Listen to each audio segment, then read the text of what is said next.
will come in. So I think I went through this, but just in case, again, the importance of Okinawa is its location.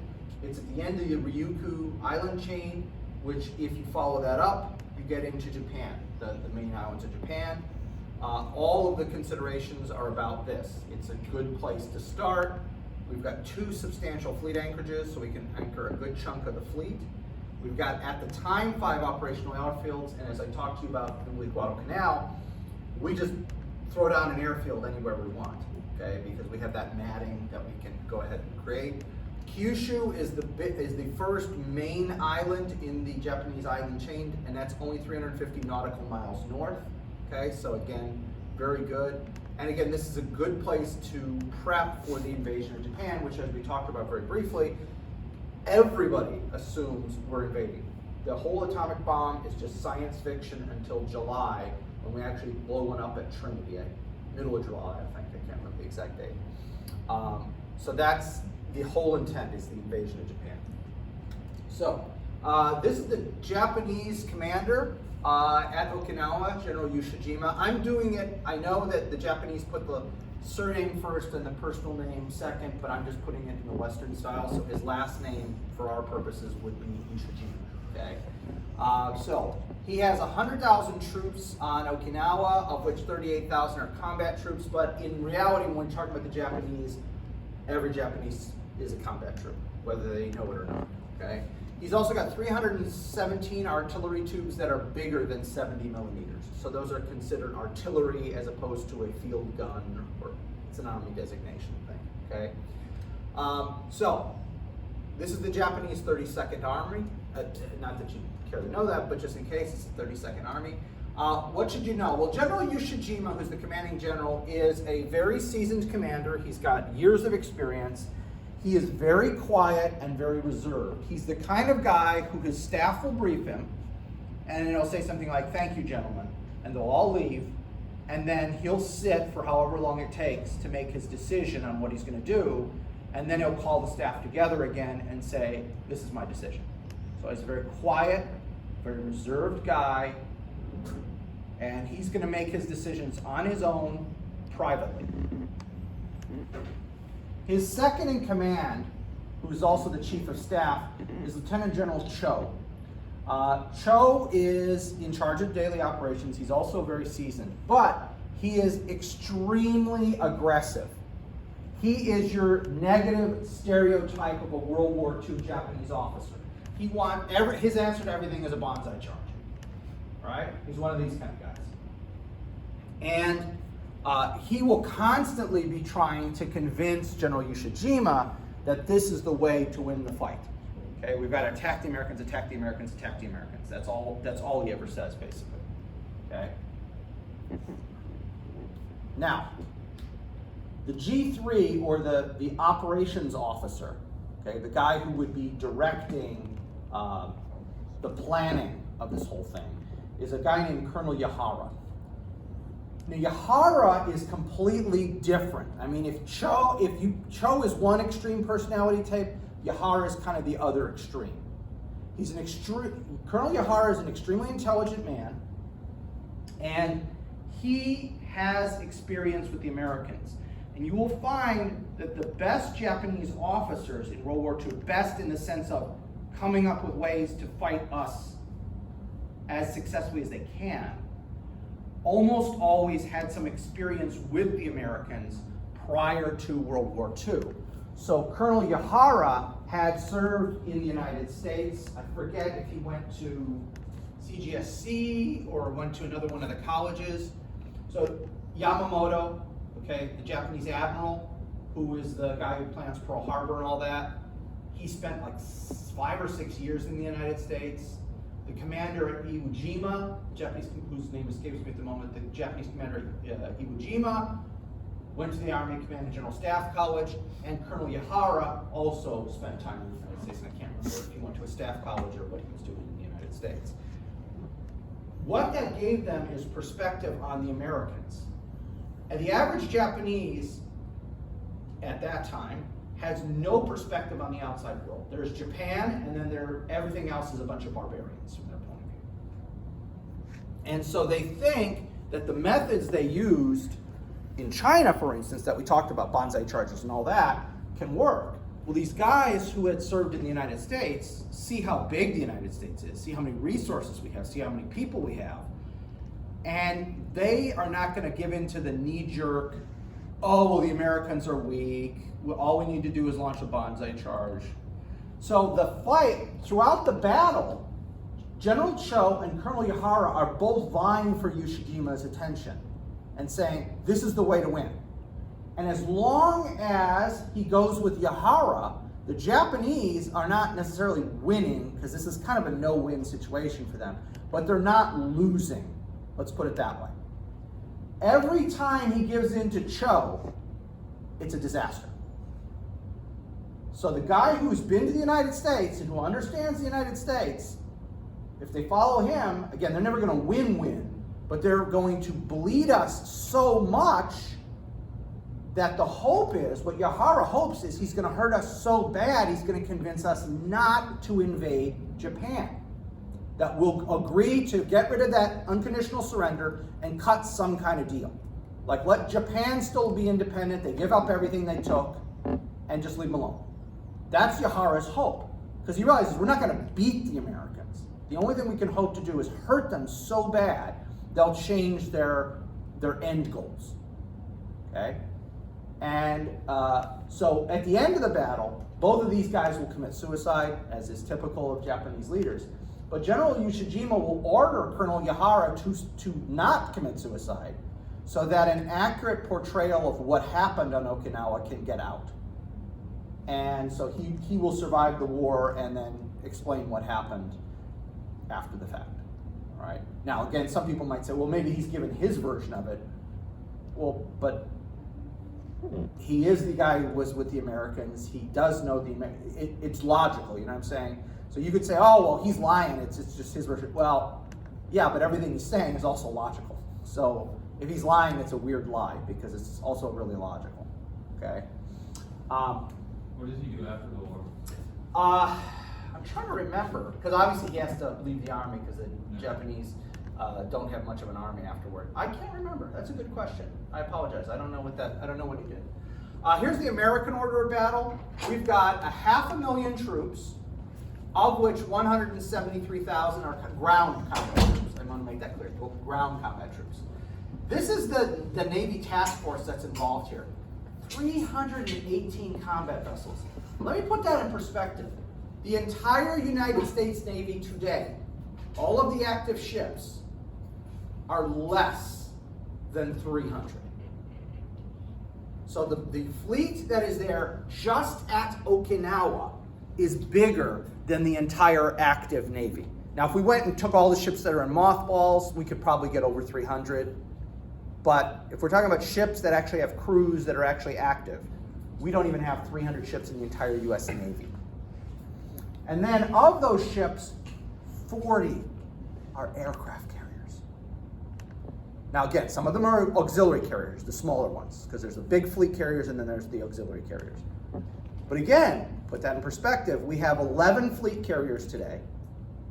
And if you added up all the Marine, they're technically Navy, but all the Marine helicopter carriers, they call them sometimes, or technically they're called LHAs or LHDs. Landing helicopter, I forgot what the designations mean, but they're basically like mini carriers. Even if you added up all those, we might be able to get to 20 carriers today. So again, they had twice as many aircraft carriers just at Okinawa as we have active and afloat right now. And then lastly, 18 battleships. And by this point in the war, battleships have only one goal. They pound the ground. They are there to be super heavy artillery. That's it. That's their only job. They are not intended to fight other ships at this point. In addition, we have 1,800 aircraft. This is all naval aviation, obviously, flying off of the carriers. So that's the American force. On the American side, what's the command structure? By the time we get to Okinawa, we've actually figured out the best way to organize this, okay? We didn't have this in 1941. It took us all the way to the end of the war to have this organization. By the way, created a similar organization in Europe. Ike has a similar organization. So it's awesome. We got it figured out. It's great. And then you know what we do? The war's over. We dump it. And we don't have that organization again until the Goldwater-Nichols Act of 1986.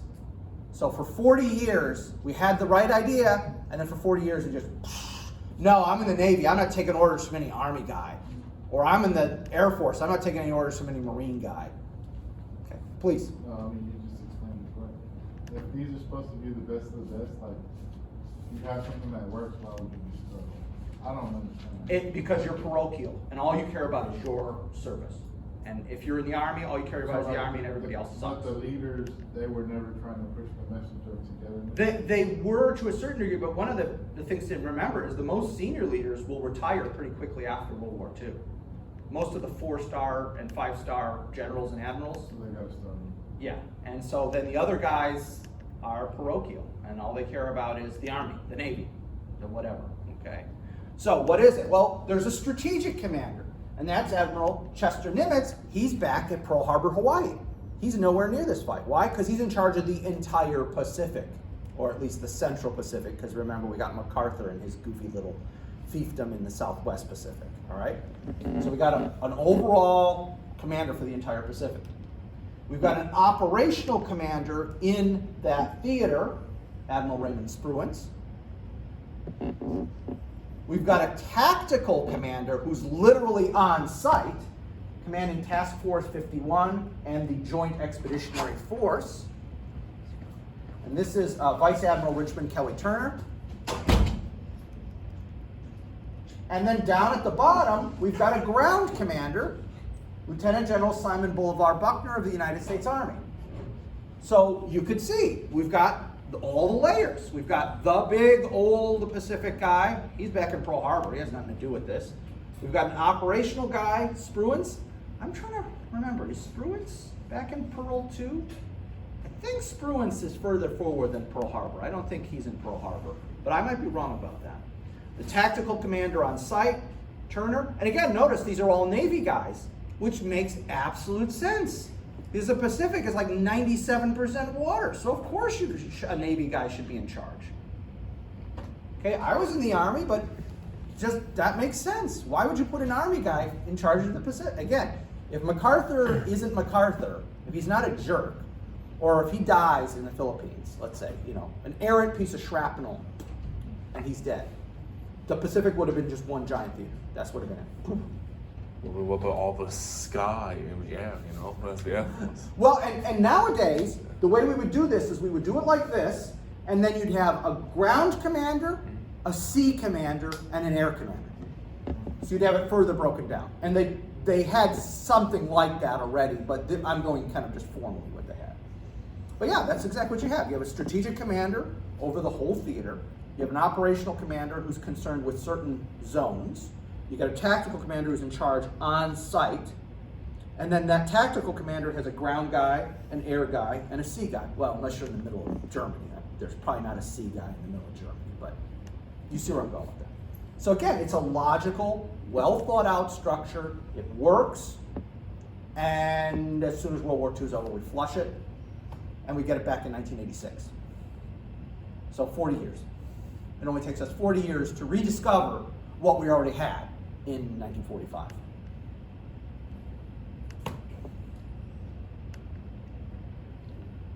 What can I say? It's, What are you gonna do about it? yeah. Anyway. But again, this is all about large bureaucratic organizations. This is not exclusive to the military.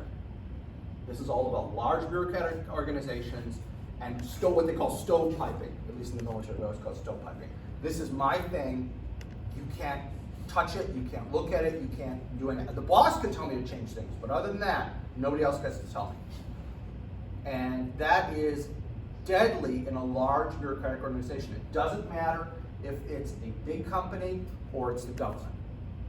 If you are not willing to take input except from the immediate boss or his boss, you can't be as efficient as you should be. Sorry. Okay, so The assault force. This is the American assault force. The ground forces consist of the U.S. 10th Army, which has the 24th Corps, which is the 7th, 77th, and 96th Infantry Divisions, as well as the Marine Corps' 3rd Amphibious Corps, which is the 1st, 2nd, and 6th Marine Divisions. And in reserve, they have the 27th Infantry Division. So 6 divisions are going into combat. You have an entire division as a reserve, which is pretty amazing when you consider it. But that's the kind of fight they're expecting. Remember, we just completed Iwo Jima. We know this is going to be ugly. So 7 divisions, 6 for combat, 1 for reserve. And I seem to recall that this only gets into combat at the very end of the battle. The 27th stays in reserve for most of the battle, if I remember correctly. And then we mentioned the ships. So the 318 combat vessels, there's 1,139 support ships. So these are, some of them are merchant marine vessels, some are actual, combat vessels. And that doesn't count submarines, and it doesn't count the landing craft. So again, think of how massive this whole thing is. When you've got almost 1,200 support vessels, and you're not counting subs, and I'm not counting the landing craft. Those are in a separate category. This is on par, guys, with D-Day. D-Day and Okinawa are very similar. Now, obviously, there's not an airborne element here, as there is in D-Day, so it's a little different there. And there's the Brits. The Brits are here. I'll show you them in a second. But there, it's almost 50-50 in the initial landing, Brits and Americans. Well, Commonwealth, so the Canadians are there too. Brits and Canadians and Americans. Here, the Brits just kind of make a presence, so they can say, we were there too. But it's pretty much an American fight. Okay, it's pretty much an American fight.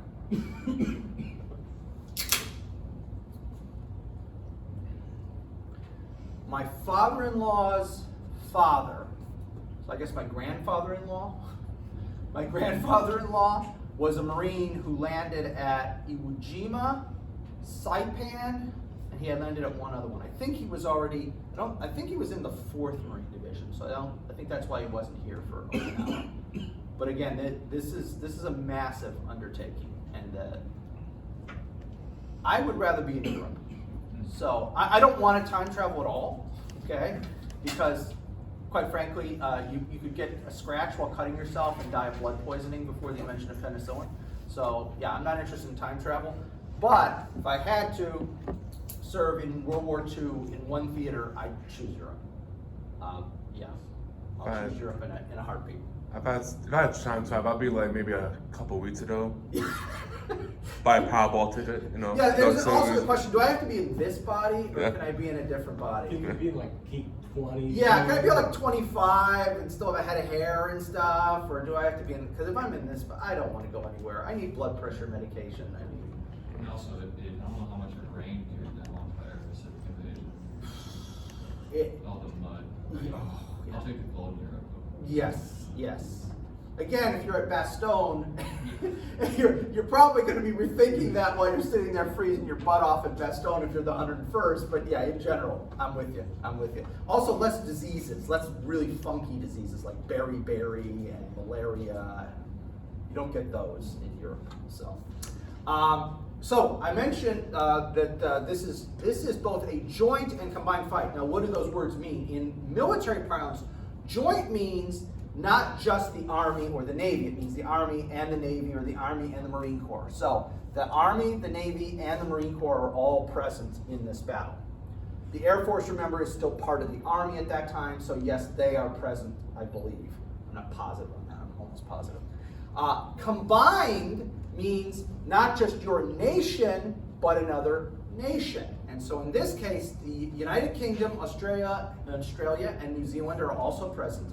How are they present? They're present in Task Force 57, which is a naval task force, which has 6 aircraft carriers, 2 battleships, 5 light cruisers, and 11 destroyers.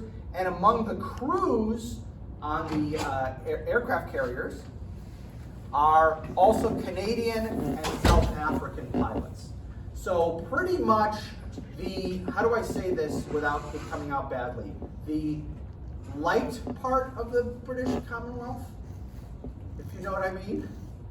The acceptable skin tone part of the British Empire is pretty much completely represented here. The white people. Yeah, I didn't just want to say it, but yeah, okay. I can say it. Okay. I'm a tenured professor here. So yes, the British Empire is well represented. I will point out that it doesn't cover this because this is the Navy, but the Royal Air Force had no racial restrictions. And most people don't know this. And so once in a while, you'll be going through a book and you'll see pictures of crews, like bomber crews and stuff from Europe, you know, who were fighting in Battle Britain and stuff like that. And you look through and all of a sudden, one of these things is not like the other. There'll be a dude who does not look like he belongs there because the Royal Air Force didn't make any racial distinctions. They were the only British service, to my knowledge, that made no racial distinctions. So you'll occasionally see a guy from like the Bahamas or Jamaica who's in an air crew flying bombers over Germany from Britain, which is it's just really weird, but it's really kind of cool. And maybe there's a book out on that. I'm not the guy to write it because I don't want to go to Britain to do the research. That's too expensive. I don't have that kind of money. But I would love to see something on that. That would be really cool to see about ethnic and racial minorities serving the British Armed Forces in World War II, and especially that the Royal Air Force made no distinction. So they just said, okay, you volunteered, and fine. So these, I should point out, these were guys who were living in Britain when the war broke out. And so they just literally walked into a recruiting office and said, I'd like to volunteer. And the guy said, okay, here's a sign. And poof, they were in the Royal Air Force. So anyway, so it's a joint and combined fight, and the British can say, honestly, the Commonwealth can say, we were there, we fought at Okinawa. And, you know, kudos to them. So let's do a quick chronology of the fight. You know, we're not going to go through the individual battles. So Iwo Jima is captured on the 16th of March. 9 days later, we begin the preparatory bombing of Okinawa. So again, this is all being planned out well ahead of time.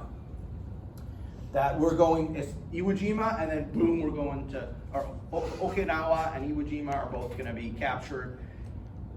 The Iwo Jima is an extremely brutal battle. I don't discuss it because, again, we can only do so many battles.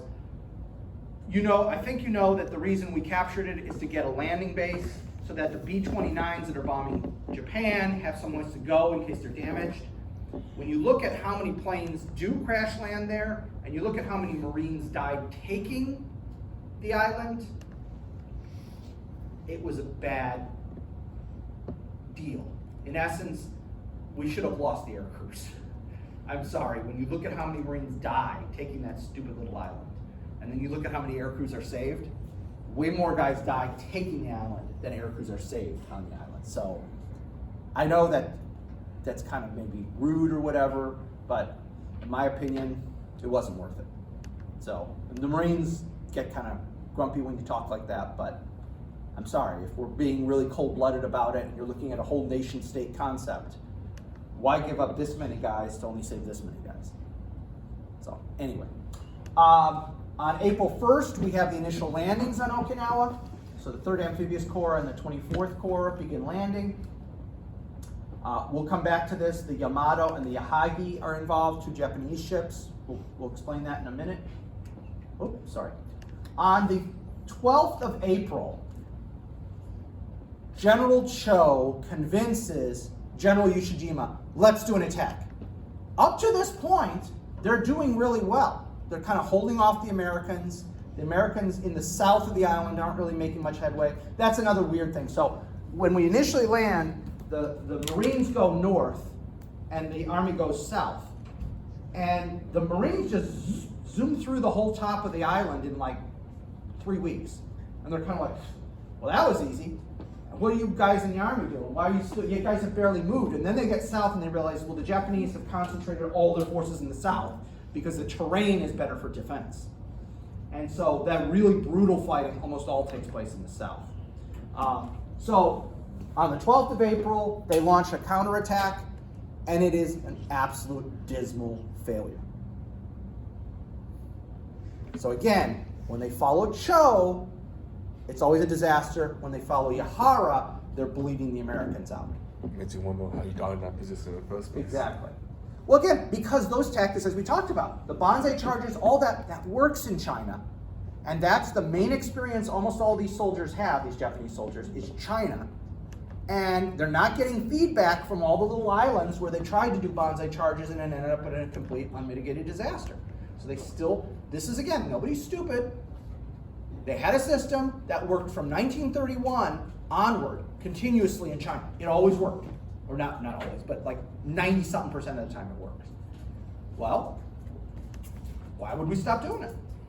So again, I don't want to ever give you the impression like they're being dumb. No, they're doing what works. And they don't have input from other places. Hey, we tried that on Saipan, it didn't work. Hey, we tried that on Iwo Jima, it didn't work. Hey, we tried that on... It's a bit like to give input when everyone's dead. Yes, exactly. Yeah, whenever... The only time they got actual feedback was Guadalcanal. Because if you remember, they tried it on Guadalcanal, it failed, and then they evacuated the troops. So they did get feedback on that. But it's also a data point thing. If you're doing this from the numbers, I got 1,000 cases in China where this always worked. I got 1 case in Guadalcanal, sorry. Why would I stop? It works. Okay? So, they launch it, it's a failure. Then they continue with Yahara's thing. The Americans slow down, the Americans bleed, they bleed. And God bless it, doesn't he do it again? At least he's persistent. He is consistent and persistent, both ones. And basically, if they don't do these 2 counterattacks, this battle, because most Japanese resistance is over on the 18th, and officially the battle's over on the 22nd of June, okay?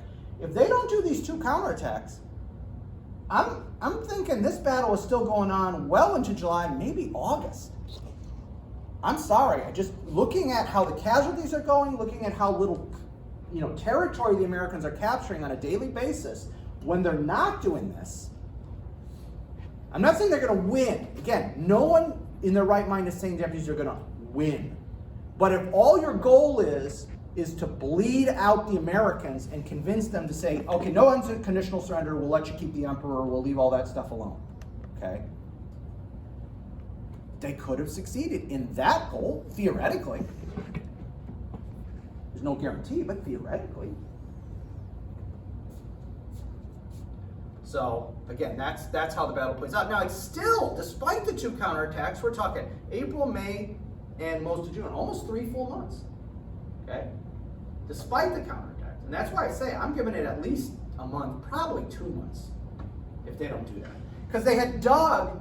So what was cool about the way the Japanese did it is they had a defensive line, and then they dug a second defensive line behind it so that when we got so few guys left on the front line, we fall back immediately. Boom, we're in a second defensive line. And I think there was even a third. So this was well thought out. Yahara had thought this whole thing out well, and he had the right idea. We're not going to win, but at least we're going to make this so costly, we change the Americans' mind. And remember, Germany's already surrendered. So if we want to change the way things work at this point, we could do it. Because the Nazis, the real threat, remember from the American point of view, the Nazis are the real threat because of the atomic bomb. Again, nobody knows about that except the senior people and other things. They're done. They're gone. They've already surrendered. So if we decide, you know what, we're not going to do unconditional surrender in the Pacific after all, we could do that. I mean, the Soviets have almost no role in the Pacific at this point. So if we want to, we can do it. I mean, who's going to stop us? Really, it's only Churchill. And if we make a good argument, Churchill will go along with us because he has almost no skin in the game at this point. Germany's defeated. That's what the British want. That's their biggest threat. Yeah, the Pacific is kind of this other thing. So, now, I want to show you some images of the enemy defenses to give you an idea of why it was so hard to take, all right? Now, I want you to imagine that all these trees and everything haven't been blasted away. And there's your gun port. And it's dug in from the other side of the hill. So there's no opening except this rectangular gun port. And you imagine all the foliage around it. You're not going to see that gun port until it's shooting at you. okay, it's going to be successfully covered up. Here's another example. See all the holes dug into the side of the hill? Barely. Again, they're dug in from the other side. So all the entrances are on the other side of this ridge or this hill, whatever this is. And all you see are where they can push out the artillery tubes. This one's my favorite. I don't know how they captured it. I don't know if the guy inside committed suicide and that's how they were able to capture it without having to blast it away. But if this guy's not here pointing to the hole, there's no way you're going to tell that that's there. I'm surprised they didn't light it on fire. Yeah, exactly. Okay? You never know. Again, you know when you'll know? When it's shooting at you and it's too late and you're in the middle of the fire. And how do you take up most of these positions out? Flamethrowers are the best way to take them out. Because unless you can actually like get a bazooka round into the slit, which is, you're like a marksman then. Okay, bazookas are not super accurate, all right? They don't Unless need you to can be. get a bazooka round to go, or throw a grenade like right through. So I guess if we had some Major League Baseball pitchers in the Army at that time, they might have been able to chuck it right in there. But unless you could get that explosive right into the slit, all your bullets, all that stuff, it's not going to make a difference. And the artillery rounds, again, because this is all dug in the earth, the artillery rounds, unless you get a direct hit, are not going to work. And naval blown wide, that doesn't do anything. Doesn't do anything. So that's the best way to take them out. Napalm, which we do have in World War II, it's invented in World War II. I think everyone knows what napalm is. Napalm is basically aviation fuel that the initial version is literally powdered laundry soap mixed with aviation fuel, and it creates like a jelly. It comes out as like a jelly. When you light it on fire, the thing about napalm is it's almost impossible. It won't be put out with water. Okay, water will not put it out, and it sticks to your skin, or it sticks to anything that's around it. It's nasty stuff, and there's a reason we stopped using it after Vietnam, because it was so controversial. Can you like make it at home, like melt inside? I have no idea what you're talking about. Who are you? Get out of my classroom. Oh. Anyway. If you mix bleach and ammonia.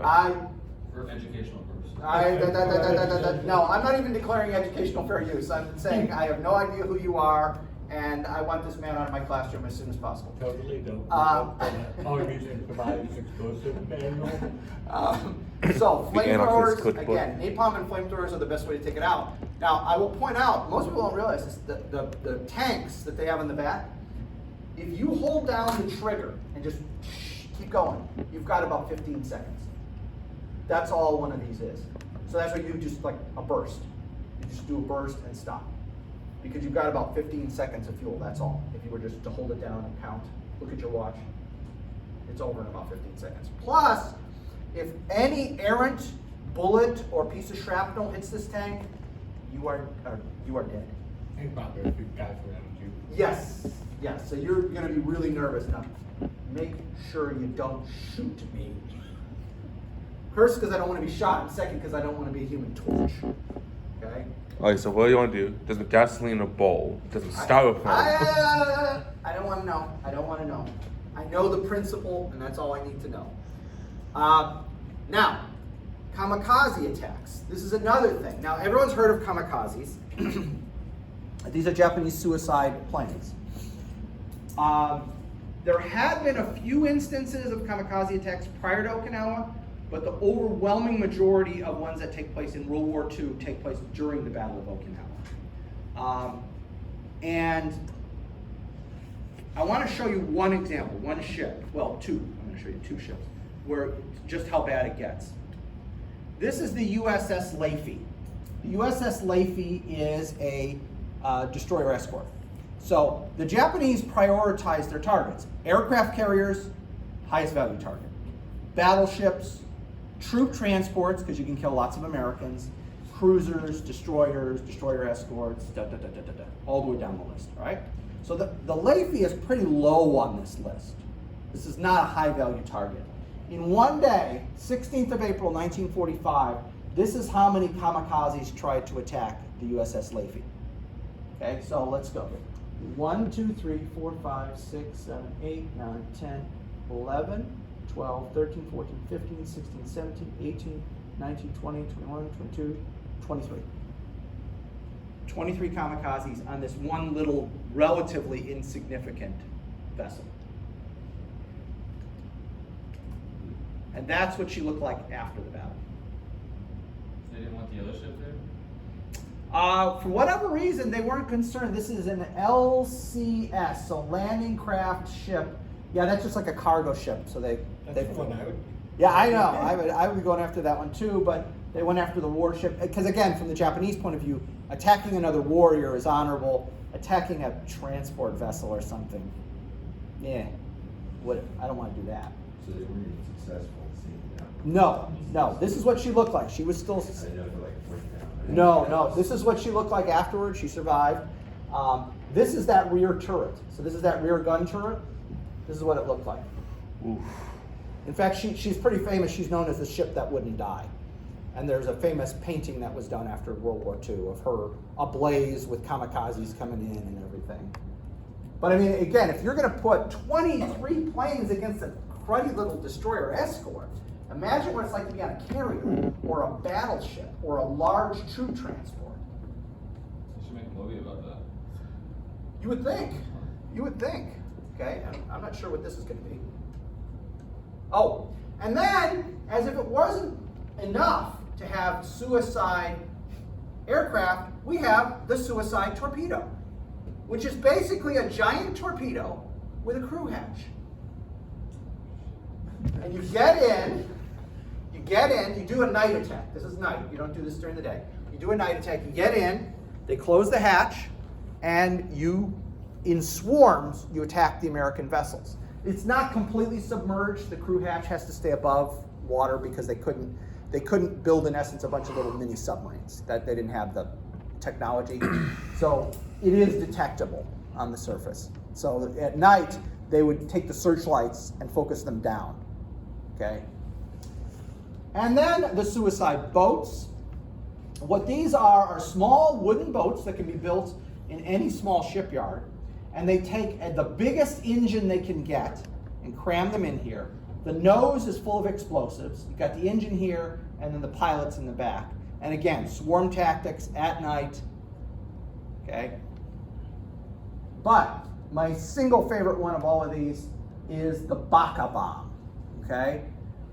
This is a reverse engineered V1 rocket. It's a German V1 rocket. Reverse engineered with a crew hatch.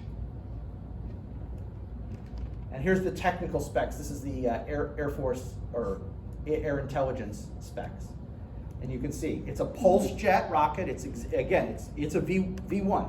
It's just exactly what the Germans were sending against London, except they put in a crew hatch and you've got a pilot guiding it in.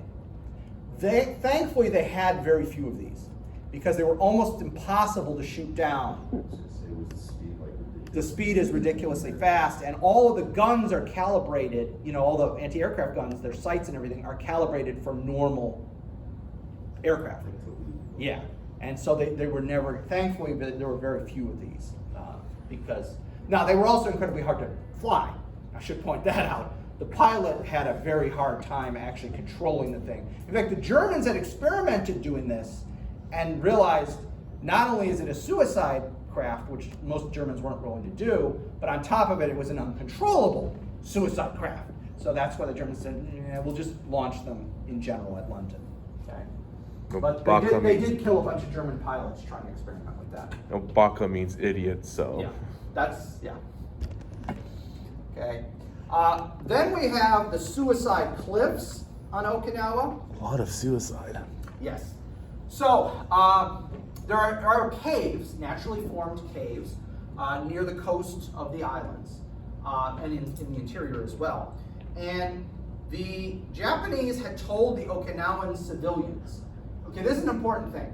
Are Okinawans Japanese? Because I trick question, so. Who you ask? Depends who you ask, okay? In 1945, if you ask the Japanese, are Okinawans Japanese? No, they're Okinawans. There's some other lesser race. They're not Japanese. Sicilians and Yeah. There you go. Yes. Good example. If you were to ask the Okinawans, are they Japanese? In 1945, they'd probably say no as well, because they don't want to die for the emperor. Today, they'd probably say yes, because they want the last of the Americans off their island. And we have been in the process of moving a lot of their stuff from Okinawa to Guam. I don't know if you've heard about that, but we're trying to move a lot of the stuff from Okinawa to Guam, because the Okinawans are just, they're kind of ready for us to go. It's been 70 years. I mean, they're ready for it. And it's a relatively small island. They have as many troops as we have there. But the Japanese are telling the Okinawans, you can't let yourself be captured by the Americans. Why? They'll kill all the men, rape all the women, and eat the babies. And to encourage people to not surrender, every family is given a hand grenade so that they can all cluster around the hand grenade and Papa can pull the pin and we can all die together. Those who won't voluntarily commit suicide are encouraged at the end of a bayonet to jump off of what is called suicide cliffs on Okinawa.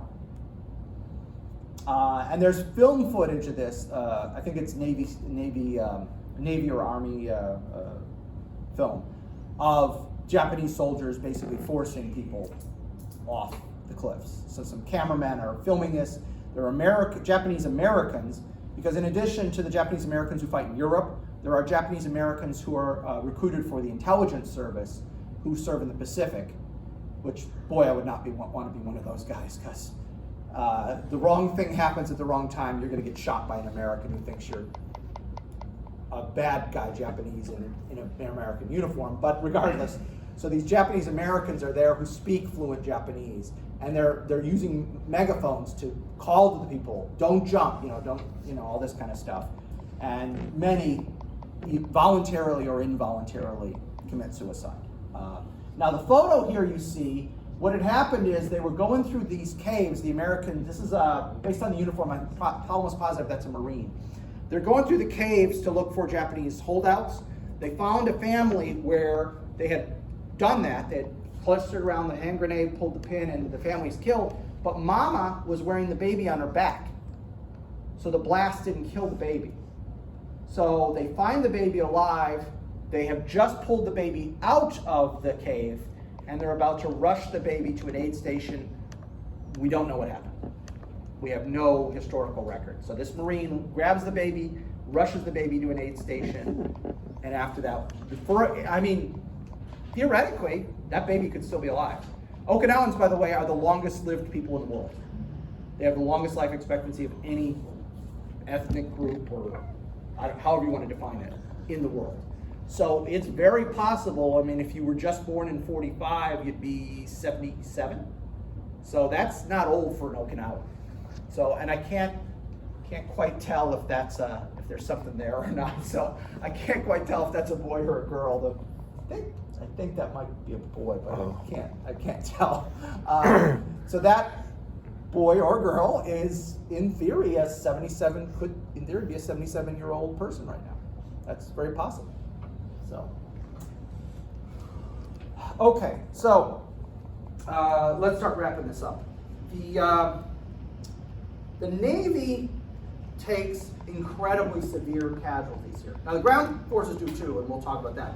But I want to highlight the Navy because, again, we've grown up in an era in which the Navy is a safe service. So if you're 18, you're thinking, should I go in the military and get the GI Bill and I can go to college for free and get veterans benefits? And you think, hey, I really don't want to get shot at or anything. So Army and Marines, they're out, but like the Air Force, the Navy, the Coast Guard, those are pretty safe. That's not the world we're in. The Navy loses 783 aircraft. And remember, initially they only had 1,800. Now more will be brought in as the battle goes on, but they lose almost half of their initial complement of aircraft. By the way, the Japanese lose 7,800. Almost all kamikazes. Almost all kamikazes. So, is it really a loss if that was their intention? That's a good point. It's a good point. It's not really a loss if you intended to crash it. 34 U.S. ships are sunk. 34 guys. Like 10% they send up there, right? And another 26 are damaged so bad that they are scrapped after the battle. So we lose 60 ships. Now some of these are merchant vessels. They're not, notice I said U.S. ship, not U.S. Navy. So not all these are warships or anything like that. But still, 60 ships. That's huge. And some of them are Navy ships. Some of them are actual naval vessels. So just for trivia's sake, and tell me, did I already do this before?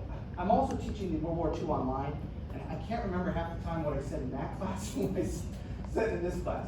But anybody know when the last time we lost a ship was? U.S. Navy ship? Like on purpose or like in a war? In a war.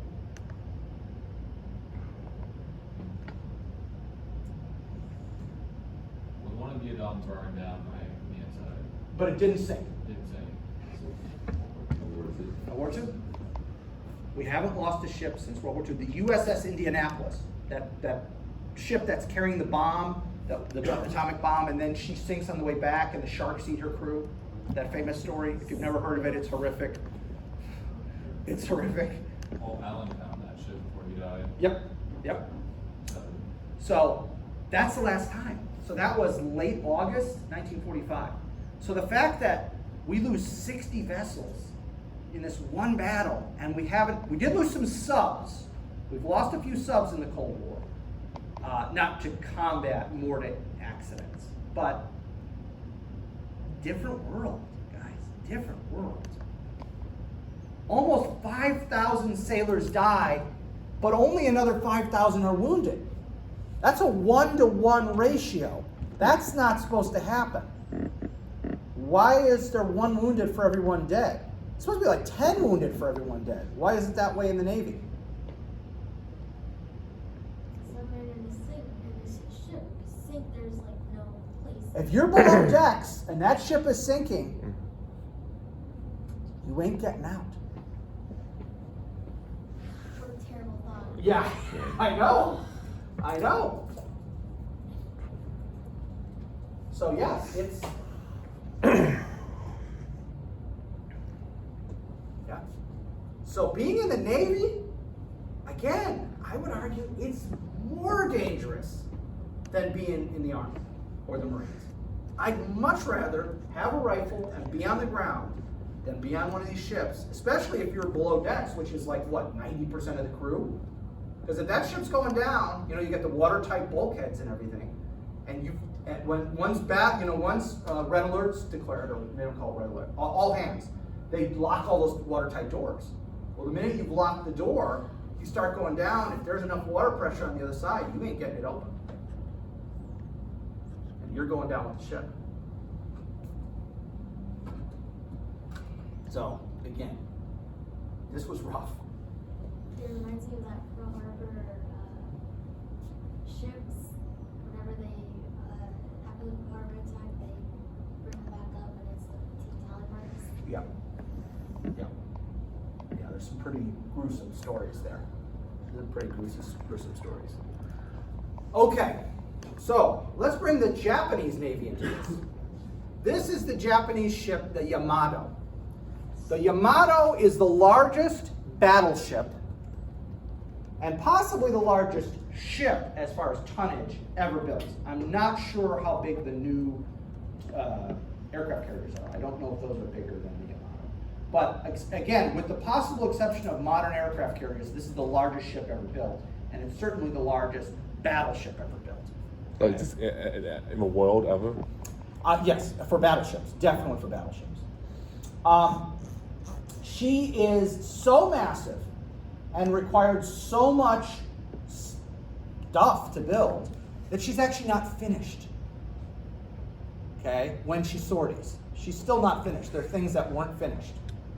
Her guns, her main guns, are 18.1 inches.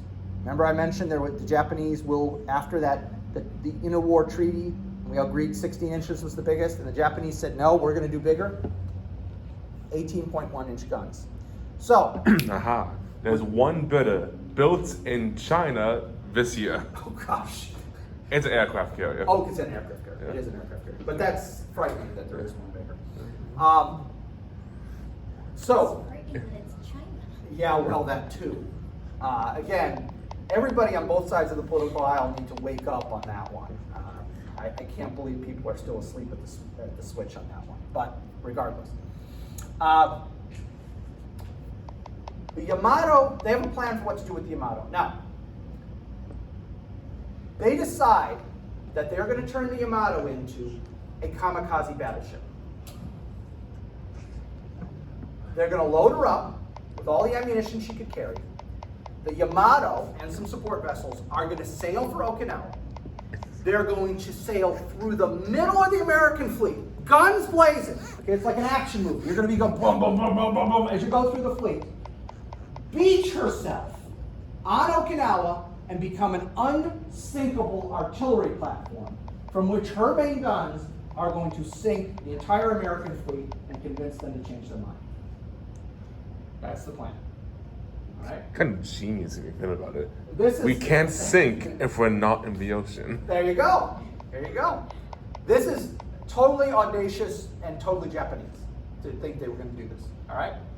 So, the Yamato sails with the light cruiser Yahagi and 8 destroyers. That's the complement that sails with it. They only have enough fuel for a one-way trip. So this is literally a kamikaze mission. You can't come back. There's no chance you're coming back. She has no air support because all the aircraft are being used as kamikazes. She's attacked by U.S. carrier air. In order to sink her, she takes 12 direct bomb hits and 7 torpedoes.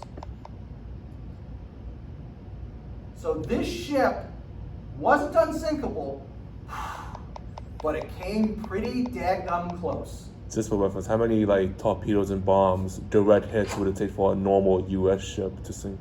1. Well, If you put it in the right place, 1. Especially with torpedoes. Oh, it's the greatest battleship that ever come. Yes?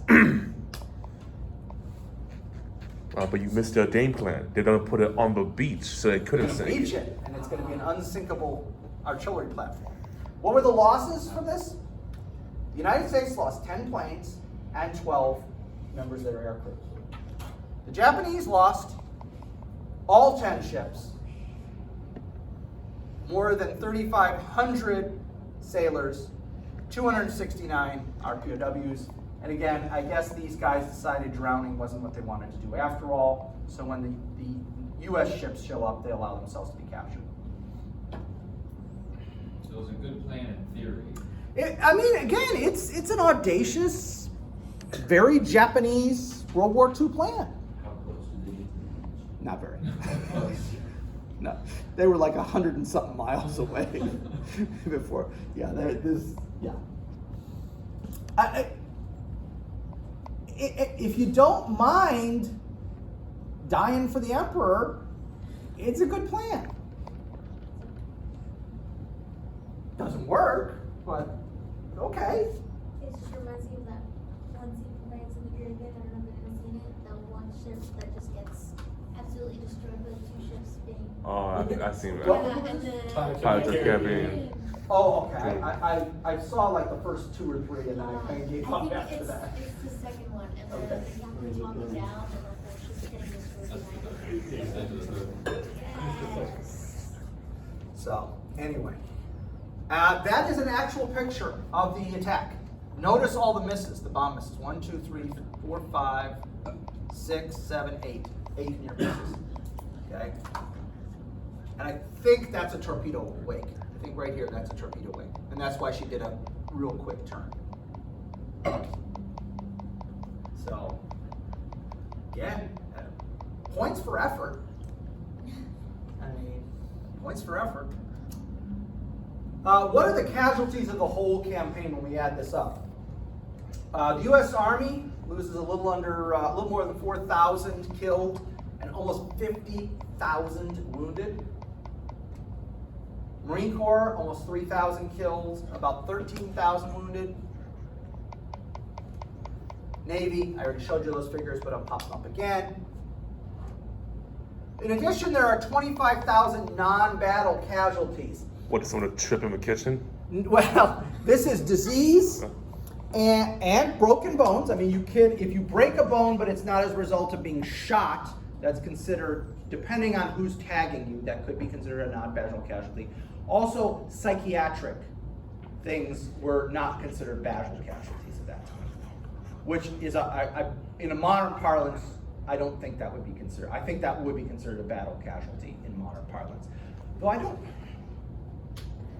don't think you're eligible for a Purple Heart from psychiatric stuff.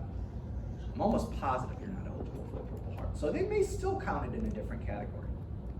That it might be considered battle, but not a wound, maybe. Maybe that's how they work it today. I'm not sure about that. That's an interesting thought. Anyway, so those are our losses. Japanese losses, 110,000 killed in action, which is all of the initial military garrison plus 10,000 Okinawans who'd been told, congratulations, you're dying for the emperor. Here's a rifle. 7,400 POWs, almost all of them are Okinawans who were told, here, you're gonna die for the emperor, and said, no thanks. We know at least 100,000 Okinawan civilians are killed in the course of the battle, mostly from artillery and air bombardment. However, the Japanese do use Okinawan civilians as human shields on several occasions. The miniseries The Pacific. Anybody seen it? Yeah. Okay. If you haven't seen it, it's worth seeing. Just like Band of Brothers is worth seeing, The Pacific is worth seeing. There are a couple scenes where they show that, and that, from what I've read, is historically accurate, the way they show them using civilians as human shields. So, because again, the attitude is, well, everyone should be willing to die for the emperor, so it's no big deal, and especially these Okinawans, they're not even Japanese. So, they should definitely be willing to die. So, how do we wrap this all up? How do we wrap this whole thing up? Well, the initial strategy of drawing us into kill zones was working really well. Okay? Colonel Yahara's strategy worked really well. They were outnumbered 2-to-1 in manpower, 10-to-1 in firepower, and still fought us for 10 weeks. And again, you don't have those bonsai charges, I'm telling you, you're talking 14 to 16 weeks. I don't see how it's less than that. I don't see how it's less than that. They inflicted casualties on us, if you add up the total casualties, coming close to their own. Now, again, theirs is all dead, whereas ours are dead and are wounded. But again, if you look at those numbers, it's getting close. I mean, 49,000 were wounded just in the Army. And then you had the Navy, you had the Marine Corps. It's getting close. It's getting close. What later historians have called the Okinawan Doctrinal Solutions comes from that staff, mostly Colonel Yahara, saying, you know what? The established practices of the Japanese Army are not going to work against the Americans. We've got to throw that out and do something better. And again, because Yahara has experience with the United States, with Americans, he comes up with a strategy that is much more viable. He is not hoping to win, though. Keep that in mind. His goal is never to win. It is merely to be so painful to the Americans in losing that we change our mind about how to end the war. And again, if that's your goal, it's doable. If your goal is to win, forget it. There's no way. If your goal is merely to change our mind about how things should go, okay, that's legit. But, as my former colleague, Dr. Thomas Huber said,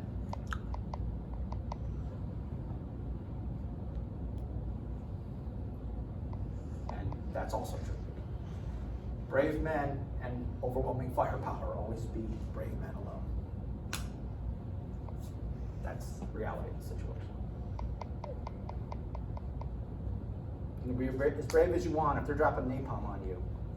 But it's easy to be brave when you have overwhelming firepower. I wouldn't say it's easy to be brave. It's easier to be brave. Yeah, I would say it's easier. And overwhelming firepower doesn't guarantee you victory. Korea, Vietnam, Iraq, Afghanistan. We've heard this song a few times, and still people can't remember the tune when it comes up again. It's strange how that works.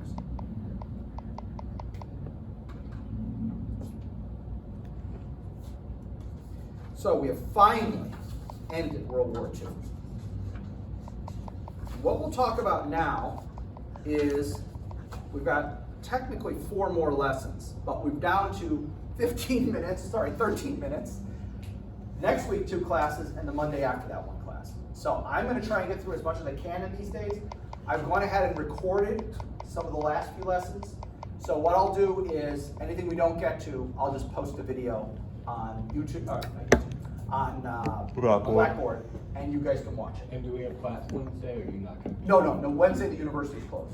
There've been enough over the years. It's become clear enough that half the people don't show up, half the professors cancel class. So the university just says, there's no class. Thanksgiving. So, okay, so let me start talking about the Cold War for a few minutes here. It was dumb. Yeah, it was also very cold. Okay, so let's talk about the Cold War and containment. Let's start off by actually going backward first to World War II is going on and talk about the last 2 conferences of World War II and how they shape the Cold War world. So Yalta is the next to last conference that we have, and we've still got Churchill, Roosevelt, and Stalin. So the big 3, as they call them, at Yalta. Yalta is, by the way, in Russia. And so it is, it's very interesting to read about what that conference was like. The Americans were kind of appalled at some of the conditions that were there, irregardless. What comes out of this is February, by the way, February 1945, in case you're curious about the date. What comes out of this? Well, come on. We reaffirm that Nazi Germany is surrendering only to unconditional surrender. There's no conditions, no terms. Because the whole idea is here, we're not going to let them do what they did after World War I, which is say, you guys tricked us and stabbed us in the back. Remember that whole stab in the back myth? Which, as I said, and I think most historians agree, Hitler merely capitalizes on that. He doesn't invent that. That was already in German culture way before Hitler comes up. He just capitalizes on it. So the idea is, we're not going to have that. You knew going into this, you're surrendering and we're going to do whatever we darn well please with you. So nobody can use that later on to revive Germany's nationalism. The Polish border is redrawn. Yay, Poland. Yeah, great. Poland loses pretty much all that territory the Soviets took in 1939, they keep. And then we gain part of Eastern Germany becomes Western Poland. So it's this weird thing where I know people whose families came from Eastern Poland, and after World War II, they are forcibly deported to Western Poland. So they went from the most eastern part of Poland to now the most western part of Poland that used to be Germany. And so it's kind of weird when you talk to Polish people, like, where's your family from? Well, they were from so-and-so, but that's now in Belarus. So now they're in this other town on the other side. It's a weird situation. Stalin prejudiced free elections in Poland. Yeah, well, that's not going to work out, as you well know. Stalin agrees to participate in the UN. This was a big thing for Churchill and Roosevelt, specifically Roosevelt. We're going to do what Woodrow Wilson tried to do, but this time we're going to do it right. Yeah, I think the United Nations success is really debatable. Yeah, Korea, yeah, they worked well in Korea. Since then, just read about Rwanda. Yeah, just read about how well the UN did in Rwanda, and it'll undermine any faith you might have in the United Nations. Oh, the Nestle Yes. eruption. There's actually 2. There's one that's Hotel Rwanda, which is about the Rwandan guy, and then there's the one about the Canadian UN commander who's there trying to stop the massacre, and the UN basically just won't do crap. They just, him and this like a few hundred UN guys most of them don't even have much ammunition, are being told, you handle it. So yeah, the UN commander, who's a Canadian, goes through this whole thing. It's an absolute disaster. He tries to commit suicide later on. Can't function. He's so messed up after it. Did that come out recently with Chris Evans? I don't think it was Chris Evans. Yeah, he played the other one. There might be another movie, because I know there's at least those two, and then there was a documentary about the Canadian guy too. So I've seen all three. All of them are worth seeing, if you want to be depressed. Stalin also agrees to enter the war against Japan 2 or 3 months after Germany surrenders. So this is another one of those things where it shows how desperate we are and how much we think we're going to have to invade Japan. Because otherwise, why would we be inviting the Soviet Union to help us in Asia? That should be the last thing we want to do. But we're so convinced we're going to be invading Japan that we want the Soviets' help. And wasn't everyone in America at that time really worried about Japan's attack? Well, they're really worried that Japan is going to fight to the last man, basically. And so how that's going to play out is really a fear point, without a doubt. It was us who tried to break up the war between Japan and Russia. Back in 1905. Yeah. Yeah, the Russo-Japanese War. Yeah, President Roosevelt, Theodore Roosevelt, gets the Nobel Prize for the peace. Yeah, that he negotiates. We agree also that Nazi war criminals are going to be put on trial. Yeah, except for the ones that escaped or the ones we needed because they had scientific information. The ones in Argentina smuggled out by the Vatican. Yeah, that's been a bit exaggerated, but yeah, there's some guys who get out. Mengele, we know for sure Mengele gets out. At the trial, you Yeah. union. And then lastly, they set up a committee on the dismemberment of Germany, which was going to decide what to do with Germany, and they might agree to divide Germany into as many as 6 different nations. I think a division of Germany and a non-occupation would have been the best plan. If we could have agreed, no one's going to occupy Germany, but we're going to divide it into multiple nations. And I think would have been the best solution. It would have meant there would have been no front for the Cold War to, Russians on this side, Americans on this side. It was not practical because the Soviets were never going to do that. That's what it boils down to. Soviets were never going to go along with that. But I think that would have been the best plan. And it was easy to do. I mean, southern Germany and Austria have far more in common with each other than southern Germany has with northern Germany. So that would have been easy. You could just divide it into 2 countries, kind of a southern, Austria, southern Germany, and a northern Germany. That would have been real easy to do. Russia too. Yeah, and let's be honest, Prussia had already gobbled up most of northern Yeah. Germany. So anyway, so that's the big stuff that comes out of this meeting.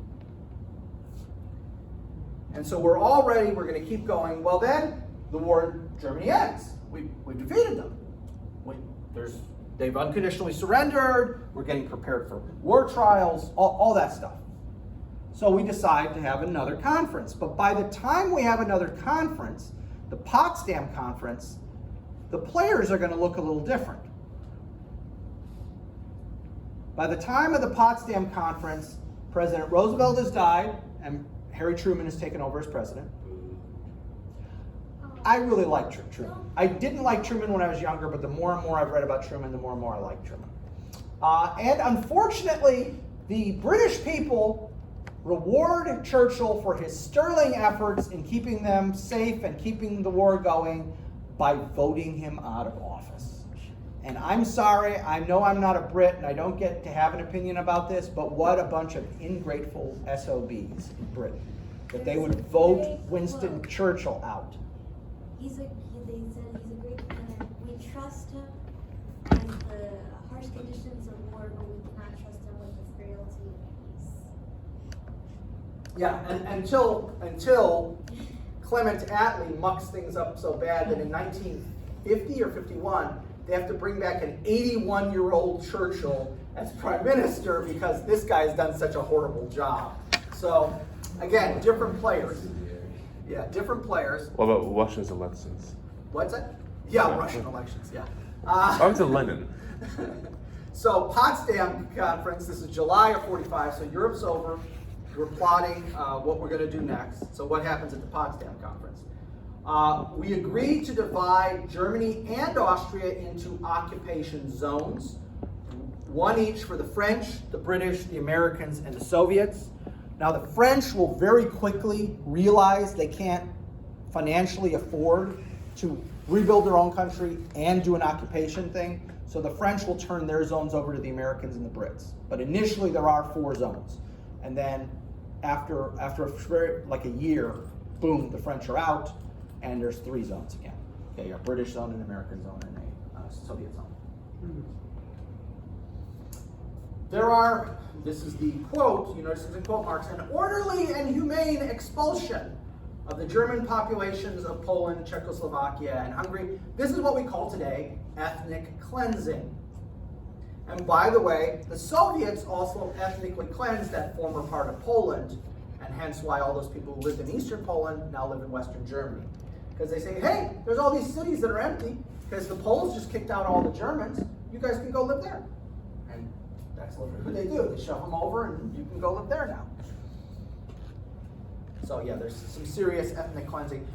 For The one only good Holocaust thing or you can another. say about the end of World War II and the way the borders are drawn is, with the exception of Yugoslavia, which is still a mess until the 90s when they start killing each other, most of the other countries, not all, but most of the other countries of Central and Eastern Europe are now ethnically all the ethnic group that's supposed to be there. So that whole thing of pre-war Poland, just trivia, pre-war Poland was only 70% Polish. 30% of the people who lived in Poland before 1939 were actually not ethnically Polish. After 1945, 97% of the people who live in Poland are Polish. And it's the same for Hungary and Czechoslovakia and all these other countries, except for Yugoslavia, they're still a mess. They're the main mess. German war industry is supposed to be destroyed. Basically what happens is the Soviets in their zone just box up everything and take it home. We don't really actively destroy their war industry. What we do is say, hey, Krupp, instead of making artillery tubes, could you make something else? What does Krupp make today? It's actually one of the best of this thing in the world. It has nothing to do with the military. MRI machines? No? Spell it. Coffee makers. Krupp coffee makers are considered one of the best coffee makers in the world. And they make other household goods. So we take their war industry, instead of dismantling it or destroying it, we just say, could you make something else with this? And for the most part, that's what they do. Volkswagen? Which one? The German car company was Yeah. doing something. Oh yeah, all of the German car companies were in this. The war economy is, again, supposed to be emphasizing agriculture and domestic industries, i.e. coffee makers, washing machines, refrigerators, stoves, etc. And again, I think today, to this day, I think you would say that if you've got a German something, that means a high quality thing. I don't think having a German fill in the blank. If I have a dishwasher, it was in the house when I got there, it's a Bosch, B-O-S-E with a hyphen over the E. I think that's a German company, and I think they're very well known. Well, if someone told me he had a German grandfather, I'd be Well, like, that's a different story. That's a different story. And the last thing, because you guys got to go, is German exports are supposed to be limited to things like coal, beer, toys, textiles, not war materials. And arguably that is kind of what they do. Not many toys nowadays. Yeah, beer. Beer, yes. Yeah. Well, and if you shop at Aldi, and I do because of what they pay me, Aldi is a German company, and what's really cool about it is they always have good, relatively cheap German beer at Aldi. So, now, I'm sure if the Germans saw the brands, they'd go, oh, that's probably the Bud Light of Germany that we're getting here.